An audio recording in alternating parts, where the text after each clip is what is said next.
je viens d'une très grosse famille. On est quand même 9 enfants, une grosse famille africaine.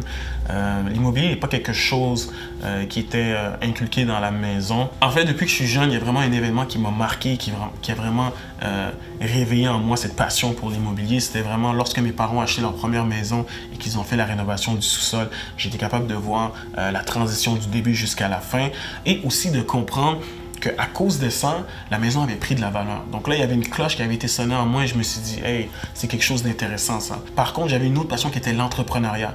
Donc le fait de devenir investisseur immobilier pour moi, c'était de combiner entrepreneuriat et rénovation. Donc les deux ensemble me permettent de devenir un investisseur immobilier.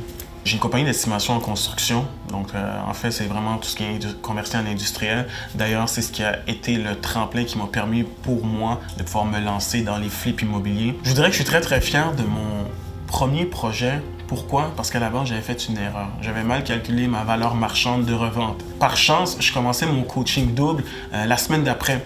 Donc, lors du coaching double, je suis allé voir mon coach à ce moment-là, c'était Jean-Luc. Et puis, je lui ai posé la question, toi, Jean-Luc, si tu avais un projet que tu as calculé, que tu sais que tu vas peut-être faire soit un très petit profit ou tout simplement arriver even, est-ce que tu le ferais? Jean-Luc m'a regardé et il m'a dit, ben oui, pourquoi pas? Ça va être ta meilleure façon d'apprendre. Donc, ça prenait juste ce petit boost qui m'a permis de dire, tu sais quoi, je vais y aller. Et je me suis dit que j'allais le faire avec passion. Je me suis dit, je vais apprendre et ça va être une très belle expérience. La plus grosse peur, c'est quand la personne accepte ton offre d'achat. Je me rappelle la première fois que j'avais fait l'offre d'achat et la madame, j'avais fait un prix à 200 000. Selon moi, elle n'allait pas accepter. Je me suis dit, bon, je vais passer au prochain. Finalement, 2 jours plus tard, j'ai reçu un appel de la madame. Elle me disait, Mactar, j'accepte ton offre. Ce projet-là, je l'ai fait en partenariat. Donc, c'est un investisseur externe qui amenait la liquidité. Donc là, moi, je me disais, j'ai fait, oui, mes calculs, mais qu'est-ce qui arrive si, exemple, ça ne fonctionne pas et qu'il perd son argent? C'est ça qui me faisait le plus peur. Il y a certains éléments dans le coaching qui m'ont beaucoup servi et qui m'ont permis de comprendre puis de m'orienter par rapport à ce que je fais au niveau des lois.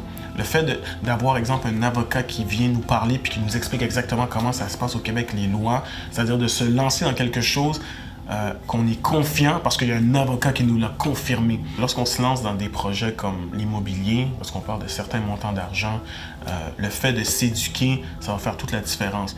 Peu importe, je pense, le montant, ce que tu es capable d'aller rechercher en retour, c'est ça qu'il faut calculer. On n'a jamais assez de connaissances. Jamais assez de connaissances. Le fait de prendre une formation, ça m'a permis de synthétiser puis vraiment de m'assurer de l'information. Parce qu'il y a certaines informations que j'ai lues qui finalement n'étaient absolument pas vraies. Et d'avoir accès justement à tes coachs, d'avoir accès à des personnes avec qui tu as partagé justement le cours ou peu importe, parce que tout le monde a vraiment des expériences différentes, ça fait en sorte que tu es bien entouré.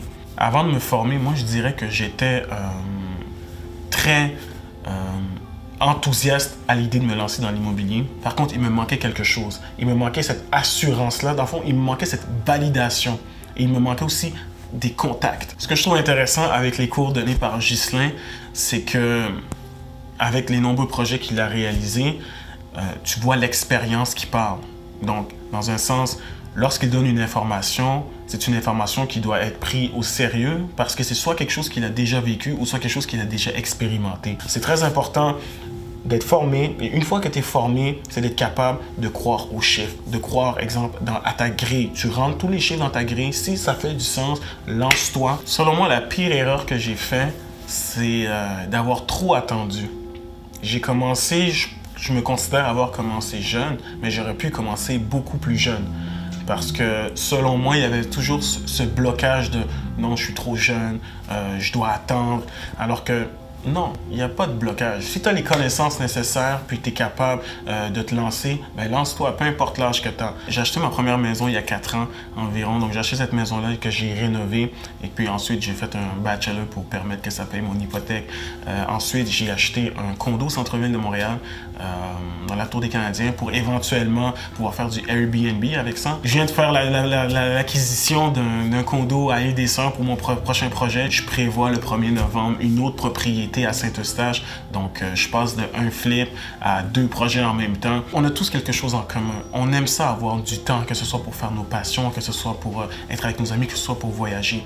Et il faut se poser la question, quel outil peut me permettre d'avoir ce temps? Ben, La réponse, c'est l'immobilier. Avec l'immobilier, avec les acquisitions que tu fais, avec du flip, avec du multiplex, tu es capable d'aller chercher la liberté financière. C'est-à-dire que des immeubles peuvent te donner des revenus qui te permettent d'avoir le temps pour faire ce que tu veux. Donc, le fait d'avoir de l'immobilier va pouvoir me permettre de faire plus d'immobilier.